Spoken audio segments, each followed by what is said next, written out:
ಯಾಜಕಕಾಂಡ ಅಧ್ಯಾಯ 25. ಇಸ್ರಾಯೇಲರಿಗೆ ಹೀಗೆ ಆಜ್ಞಾಪಿಸಬೇಕೆಂದು ಸರ್ವೇಶ್ವರ ಸ್ವಾಮಿ ಮೋಶೆಗೆ ಸೀನಾಯಿ ಬೆಟ್ಟದಲ್ಲಿ ಹೇಳಿದರು. ಸರ್ವೇಶ್ವರ ನಿಮಗೆ ಕೊಡುವ ನಾಡಿಗೆ ನೀವು ಬಂದಾಗ ಆ ನಾಡು ಸರ್ವೇಶ್ವರನ ಗೌರವಾರ್ಥ ಸಬ್ಬತ್ ವಿಶ್ರಾಂತಿಯನ್ನು ಆಚರಿಸಬೇಕು. 6 ವರ್ಷಗಳು ನೀವು ಹೊಲದಲ್ಲಿ ಬಿತ್ತನೆ ಮಾಡಬಹುದು, ದ್ರಾಕ್ಷಿ ತೋಟದ ಕೆಲಸವನ್ನು ಮಾಡಬಹುದು, ಹೊಲ ತೋಟಗಳ ಬೆಳೆಗಳನ್ನು ಸಂಗ್ರಹಿಸಬಹುದು. ಆದರೆ 7ನೆಯ ವರ್ಷ ಯಾವ ವ್ಯವಸಾಯವನ್ನೂ ಮಾಡಬಾರದು. ಅದು ವಿಶ್ರಾಂತಿ ಕಾಲವಾಗಿಯೂ ಸರ್ವೇಶ್ವರನ ಗೌರವಾರ್ಥ ಸಬ್ಬತ್ ಕಾಲವಾಗಿಯೂ ಇರಬೇಕು. ಆ ವರ್ಷ ಹೊಲದಲ್ಲಿ ವ್ಯವಸಾಯ ಮಾಡಬಾರದು, ದ್ರಾಕ್ಷಿ ತೋಟದ ಕೆಲಸವನ್ನೂ ಕೈಬಿಡಬೇಕು. ಹೊಲದಲ್ಲಿ ತಾನಾಗಿ ಬೆಳೆದ ಫಸಲನ್ನು ನೀವು ಕೂಡಿಸಿಟ್ಟುಕೊಳ್ಳಬಾರದು, ತಾನಾಗಿಯೇ ಬೆಳೆದ ದ್ರಾಕ್ಷಿ ಹಣ್ಣನ್ನು ಶೇಖರಿಸಿಟ್ಟುಕೊಳ್ಳಬಾರದು.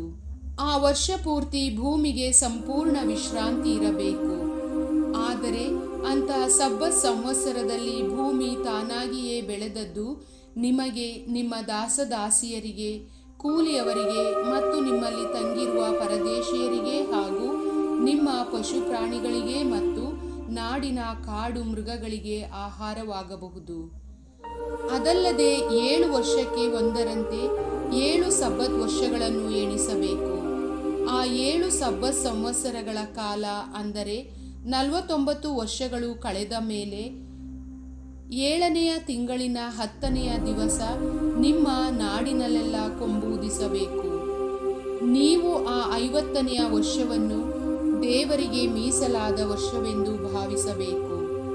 ಆ ವರ್ಷ ನಾಡಿನ ನಿವಾಸಿಗಳೆಲ್ಲರಿಗೂ ಬಿಡುಗಡೆಯಾಯಿತೆಂದು ಸಾರಬೇಕು. ಅದು ಜೂಬಿಲಿ ಸಂವತ್ಸರವಾದುದರಿಂದ ನೀವೆಲ್ಲರೂ ನಿಮ್ಮ ನಿಮ್ಮ ಸ್ವಂತ ಭೂಮಿಗಳಿಗೂ ಹಾಗೂ ಸ್ವಜನರ ಬಳಿಗೂ ಹೋಗಿ ಇರಬಹುದು. ಆ 50ನೆಯ ವರ್ಷದಲ್ಲಿ, ಅಂದರೆ ಜೂಬಿಲಿ ಸಂವತ್ಸರದಲ್ಲಿ, ನೀವು ಬಿತ್ತನೆ ಮಾಡಬಾರದು, ತಾನಾಗಿ ಬೆಳೆದ ಫಸಲನ್ನು ಕೂಡಿಸಿಟ್ಟುಕೊಳ್ಳಬಾರದು. ನೀವು ಕೃಷಿ ಮಾಡದೇ ಬಿಟ್ಟ ದ್ರಾಕ್ಷಿ ತೋಟದ ಹಣ್ಣನ್ನು ಸಂಗ್ರಹಿಸಬಾರದು. ಅದು ಜೂಬಿಲಿ ವರ್ಷವಾದುದರಿಂದ ನೀವು ಅದನ್ನು ಮೀಸಲಾದುದೆಂದು ಭಾವಿಸಬೇಕು. ಹೊಲದಲ್ಲಿ ತಾನಾಗಿ ಬೆಳೆದದ್ದನ್ನು ಊಟ ಮಾಡಬಹುದು. ಜೂಬಿಲಿ ವರ್ಷದಲ್ಲಿ ನಿಮ್ಮ ನಿಮ್ಮ ಸ್ವಂತ ಭೂಮಿಗಳು ಮರಳಿ ನಿಮ್ಮ ವಶಕ್ಕೆ ಬರುವುವು. ನೀವು ಸ್ಥಿರ ಸ್ವತ್ತನ್ನು ಸ್ವದೇಶದವರೊಡನೆ ಕ್ರಯ ವಿಕ್ರಯ ಮಾಡುವಾಗ ಇದರ ವಿಷಯದಲ್ಲಿ ಅನ್ಯಾಯ ಮಾಡಬಾರದು. ಕಳೆದ ಜೂಬಿಲಿ ವರ್ಷದಿಂದ ಇಷ್ಟು ವರ್ಷ ಆಯಿತೆಂದು ಲೆಕ್ಕಿಸಿ ಸ್ವದೇಶದವನಿಂದ ಕ್ರಯಕ್ಕೆ ತೆಗೆದುಕೊಳ್ಳಬೇಕು. ಅಂತೆಯೇ ಮಾರುವವನು ಇಷ್ಟು ವರ್ಷಗಳ ಬೆಳೆಯಾಯಿತೆಂದು ಲೆಕ್ಕಿಸಿ ಕ್ರಯಕ್ಕೆ ಕೊಡಬೇಕು. ಮುಂದಣ ಜೂಬಿಲಿ ಸಂವತ್ಸರದ ತನಕ ಹೆಚ್ಚು ವರ್ಷಗಳಾದರೆ ಭೂಮಿಯ ಕ್ರಯವನ್ನು ಹೆಚ್ಚಿಸಬೇಕು, ಕಡಿಮೆಯಾದರೆ ತಗ್ಗಿಸಬೇಕು. ಏಕೆಂದರೆ ಮಾರುವವನು ಭೂಮಿಯನ್ನಲ್ಲ, ಬೆಳೆಗಳನ್ನು ಲೆಕ್ಕಿಸಿ ಮಾರುತ್ತಾನಷ್ಟೇ. ಆದುದರಿಂದ ನೀವು ಒಬ್ಬರಿಗೊಬ್ಬರು ಅನ್ಯಾಯ ಮಾಡಬಾರದು. ನಿಮ್ಮ ದೇವರಲ್ಲಿ ಭಯಭಕ್ತಿ ಉಳ್ಳವರಾಗಿರಬೇಕು. ನಾನು ನಿಮ್ಮ ದೇವರಾದ ಸರ್ವೇಶ್ವರ. ನನ್ನ ಆಜ್ಞಾವಿಧಿಗಳನ್ನು ನೀವು ಅನುಸರಿಸಿ ನಡೆಯಬೇಕು. ಆಗ ನೀವು ನಾಡಿನಲ್ಲಿ ನಿರ್ಭಯವಾಗಿ ಬಾಳುವಿರಿ. ನಿಮ್ಮ ಭೂಮಿ ಫಲವತ್ತಾಗುವುದು, ನಿಮಗೆ ಸಮೃದ್ಧಿಯಾದ ಊಟ ದೊರಕುವುದು ಮತ್ತು ಆ ನಾಡಿನಲ್ಲಿ ನಿರ್ಭಯವಾಗಿ ವಾಸ ಮಾಡುವಿರಿ. ಆದರೆ ಆ 7ನೆಯ ವರ್ಷದಲ್ಲಿ ಬಿತ್ತನೆ ಮಾಡುವುದಕ್ಕಾಗಲಿ ಬೆಳೆದದ್ದನ್ನು ಕೂಡಿಸಿಟ್ಟುಕೊಳ್ಳುವುದಕ್ಕಾಗಲಿ ಅಪ್ಪಣೆ ಇರುವುದಿಲ್ಲ. ಹಾಗಾದರೆ ಆ ವರ್ಷ ಏನು ತಿನ್ನಬೇಕೆಂದು ವಿಚಾರಿಸುತ್ತೀರೋ? ನಾನು ಹೇಳುವುದನ್ನು ಕೇಳಿ. 6ನೆಯ ವರ್ಷದ ಬೆಳೆ ನನ್ನ ಪೂರ್ಣಾನುಗ್ರಹದಿಂದ 3 ವರ್ಷಗಳ ಬೆಳೆಗಳಷ್ಟಾಗುವುದು. 8ನೆಯ ವರ್ಷದಲ್ಲಿ ಬಿತ್ತನೆ ಮಾಡಿ ಅದರ ಬೆಳೆ ದೊರೆಯುವ ತನಕ, ಅಂದರೆ 9ನೆಯ ವರ್ಷದವರೆಗೆ ಹಿಂದಿನ ಬೆಳೆಯಿಂದಲೇ ಜೀವನ ಮಾಡುವಿರಿ. ಭೂಮಿಯನ್ನು ಶಾಶ್ವತವಾಗಿ ವಿಕ್ರಯಿಸಿ ಬಿಡಬಾರದು, ಏಕೆಂದರೆ ಭೂಮಿ ನನ್ನದು. ನೀವಾದರೂ ಪರವಾಸಿಗಳು, ನನ್ನ ಆಶ್ರಯದಲ್ಲಿ ತಂಗಿರುವವರು. ನಿಮ್ಮಲ್ಲಿ ಮತ್ತೊಬ್ಬನ ಸೊತ್ತು ನಿಮ್ಮ ವಶಕ್ಕೆ ಬಂದರೆ ಅದನ್ನು ಈಡುಕೊಟ್ಟು ಬಿಡಿಸಿಕೊಳ್ಳುವ ಹಕ್ಕು ಕೊಟ್ಟವನಿಗೆ ಇರಬೇಕು. ನಿಮ್ಮ ಸ್ವಜನರಲ್ಲಿ ಒಬ್ಬನು ಬಡವನಾಗಿ ತನ್ನ ಭೂಮಿಯನ್ನು ಏನಾದರೂ ಮಾರಿಕೊಂಡರೆ ಅವನ ಸಮೀಪ ನೆಂಟನು ಇದನ್ನು ಬಿಡಿಸಿಕೊಳ್ಳಬೇಕು. ಬಿಡಿಸಬಲ್ಲ ನೆಂಟನು ಇಲ್ಲದೇ ಹೋದರೆ ಮಾರಿದವನೇ ಮತ್ತೆ ಬಿಡಿಸಿಕೊಳ್ಳುವಷ್ಟು ಉತ್ತಮ ಸ್ಥಿತಿಗೆ ಬಂದರೆ ಆ ಭೂಮಿಯನ್ನು ಮಾರಿದಂದಿನಿಂದ ಕಳೆದ ವರ್ಷಗಳನ್ನು ಬಿಟ್ಟು ಉಳಿದ ಅವಧಿಗೆ ಕ್ರಯ ಕೊಟ್ಟು ತನ್ನ ಭೂಮಿಯನ್ನು ಸ್ವಾಧೀನಪಡಿಸಿಕೊಳ್ಳಬಹುದು. ಅವನು ಆ ಭೂಮಿಯನ್ನು ಸ್ವಾಧೀನಪಡಿಸಿಕೊಳ್ಳಲಾಗದೇ ಹೋದರೆ ಅದು ಜೂಬಿಲಿ ಸಂವತ್ಸರದ ತನಕ ಕೊಂಡುಕೊಂಡವನ ವಶದಲ್ಲೇ ಇರಬೇಕು. ಜೂಬಿಲಿ ವರ್ಷದಲ್ಲಿ ಅದು ಬಿಡುಗಡೆಯಾಗುವುದು. ಆಗ ಆ ಭೂಮಿ ಮರಳಿ ಅವನ ವಶಕ್ಕೆ ಬರುವುದು. ಯಾವನಾದರೂ ಕೋಟೆ ಇರುವ ಪಟ್ಟಣದ ಮನೆಯನ್ನು ಮಾರಿದರೆ ಅದನ್ನು ಮಾರಿದ ದಿನದಿಂದ 1 ವರ್ಷ ಪೂರ್ತಿ ಆಗುವುದರೊಳಗೆ ಈಡುಕೊಟ್ಟು ಬಿಡಿಸಬಹುದು. 1 ವರ್ಷ ಪೂರ್ತಿ ಅದನ್ನು ಬಿಡಿಸುವ ಹಕ್ಕು ಅವನಿಗೆ ಇರುವುದು.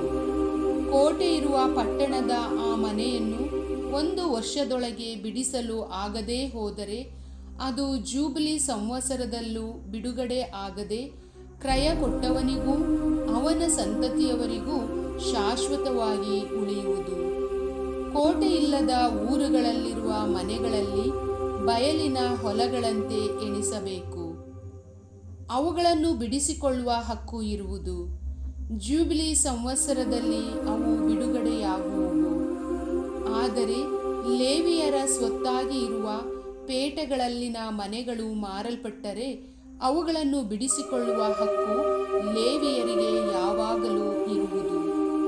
ಲೇವಿಯರಲ್ಲಿ ಯಾರೂ ಅದನ್ನು ಬಿಡಿಸದೇ ಹೋದರೆ ಲೇವಿಯರ ಸೊತ್ತಾದ ಅಂಥ ಪೇಟೆ ಮನೆ ಮಾರಾಟವಾಗಿ ಇದ್ದರೂ ಜೂಬಿಲಿ ಸಂವತ್ಸರದಲ್ಲಿ ಬಿಡುಗಡೆ ಆಗುವುದು.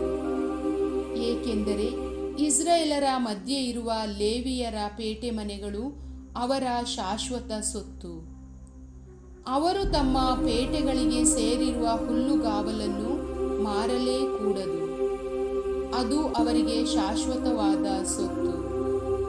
ನಿಮ್ಮಲ್ಲಿ ಒಬ್ಬ ಸಹೋದರನು ಬಡತನದಿಂದ ಗತಿಹೀನನಾದರೆ ನೀವು ಅವನನ್ನು ನಿಮ್ಮ ನಡುವೆ ತಂಗಿರುವ ಆಗಂತುಕನೆಂದು ಭಾವಿಸಿ ಸಹಾಯ ಮಾಡಬೇಕು. ಅವನಿಗೆ ಬಡ್ಡಿಯನ್ನಾಗಲಿ ಲಾಭವನ್ನಾಗಲಿ ತೆಗೆದುಕೊಳ್ಳಬಾರದು. ನೀವು ದೇವರಲ್ಲಿ ಭಯಭಕ್ತಿ ಇಟ್ಟು ಅವನು ನಿಮ್ಮ ಬಳಿಯಲ್ಲಿ ಬದುಕುವಂತೆ ನೋಡಿಕೊಳ್ಳಬೇಕು. ನೀವು ಅವನಿಗೆ ಸಾಲ ಕೊಟ್ಟರೆ ಲಾಭ ಕೇಳಬೇಡಿ. ನಾನು ನಿಮ್ಮ ದೇವರಾದ ಸರ್ವೇಶ್ವರ. ನಿಮಗೆ ದೇವರಾಗಿರಲು ನಿಮಗೆ ಕಾನಾನ್ ನಾಡನ್ನು ನೀಡಲು ನಿಮ್ಮನ್ನು ಈಜಿಪ್ಟಿನಿಂದ ಬರಮಾಡಿದವನು ನಾನೇ. ನಿಮ್ಮಲ್ಲಿ ಒಬ್ಬ ಸಹೋದರನು ಬಡವನಾಗಿ ತನ್ನನ್ನೇ ಮಾರಿಕೊಂಡರೆ ಅವನನ್ನು ಗುಲಾಮನಂತೆ ನಡೆಸಿಕೊಳ್ಳಬಾರದು. ಅವನು ಕಾರ್ಮಿಕನಂತೆ ಆಗಂತುಕನಂತೆ ನಿಮ್ಮ ಬಳಿಯಲ್ಲೇ ಇದ್ದು ಜೂಬಿಲಿ ಸಂವತ್ಸರದ ತನಕ ನಿಮ್ಮ ಸೇವೆ ಮಾಡಲಿ. ಆಗ ಅವನನ್ನೂ ಅವನ ಮಕ್ಕಳನ್ನೂ ಬಿಡುಗಡೆ ಮಾಡಬೇಕು. ಆಗ ಅವನು ಸ್ವಜನರ ಬಳಿಗೂ ಪಿತ್ರಾರ್ಜಿತ ಸೊತ್ತಿಗೂ ಹಿಂದಿರುಗಬಹುದು. ಅಂಥವರು ನನಗೇ ದಾಸರು. ನಾನು ಅವರನ್ನು ಈಜಿಪ್ಟಿನಿಂದ ಬರಮಾಡಿದೆ. ಗುಲಾಮರನ್ನು ಮಾರುವಂತೆ ನೀವು ಅವರನ್ನು ವಿಕ್ರಯಿಸಬಾರದು. ಅವರಿಂದ ಕಠಿಣವಾದ ಸೇವೆ ಮಾಡಿಸಿಕೊಳ್ಳಬಾರದು. ನಿಮ್ಮ ದೇವರಲ್ಲಿ ಭಯಭಕ್ತಿ ಇರಲಿ.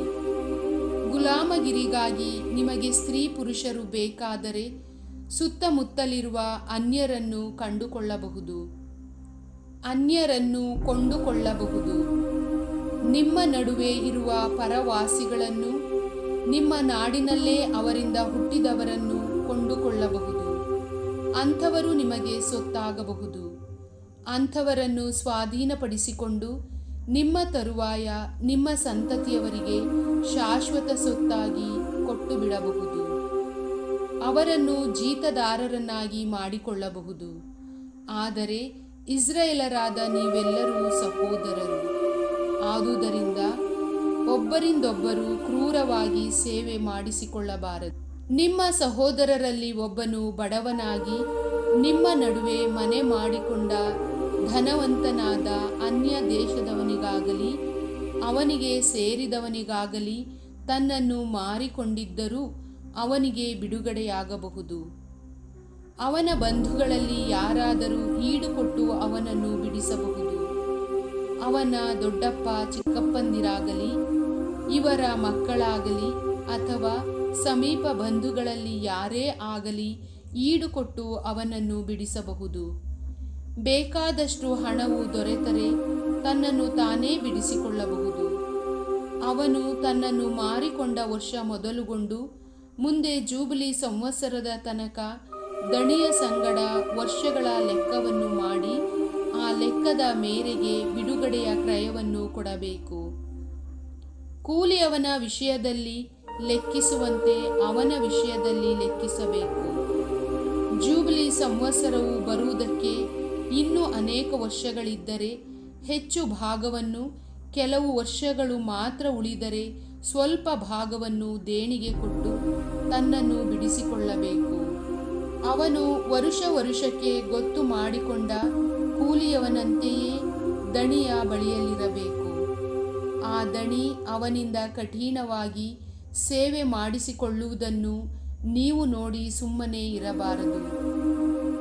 ಮೇಲೆ ಹೇಳಿದ ರೀತಿಯಲ್ಲಿ ಅವನು ಬಿಡಿಸಿಕೊಳ್ಳದೇ ಹೋದರೆ ಜೂಬಿಲಿ ಸಂವತ್ಸರದಲ್ಲಿ ಅವನು ಅವನ ಮಕ್ಕಳು ಬಿಡುಗಡೆಯಾಗಬೇಕು.